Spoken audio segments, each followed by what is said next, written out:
Okay, let's talk about Albi Benitez. Cash out 200 million DigiPlus share as a campaign season hit off. Dito nga si paring Albi Benitez, syempre kumpara natin mayaman di ba? Bilyonaryo nga di ba? Bilyonaryong politiko Albi Benitez is raising cash through the stock market with the election season hitting off. The Bacolod City Mayor sold a total of 5.9 million shares of DigiPlus Interactive from February 3 to 28 at a price range of 27.15 to 37.70. Sa mga hindi po nakakaalam, siya po ang may-ari ng DigiPlus o ng Bingo Plus at GameZone, di ba? Dahilan kung bakit siguro siya yumayaman. Siya si paring kong Albi Benitez. At siya lang naman ang nagmamay-ari ng mga sugalan dyan sa mga gedli-gedli, sa mga kanto-kanto, at saka sa mga cellphone, di ba? Paano kung siya yung namumuno? O sabihin na natin siya yung may kapangyarihan o may posisyon sa gobyerno. Sa palagay nyo, na kanino ang atensyon niyan? Nasa business niya o nasa mga tao?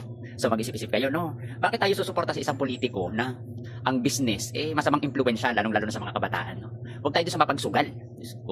Makikita mo na lang pag yung mga ads, lagi mag-o-offer ng mga game, sa kanya yun.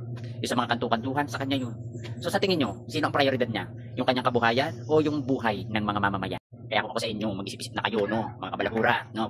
Pupili tayo ng isang politiko o isang pinuno, dun sa ang prioridad ay tayo, hindi yung kanilang business. Parang kumikita kabuhayan nyo,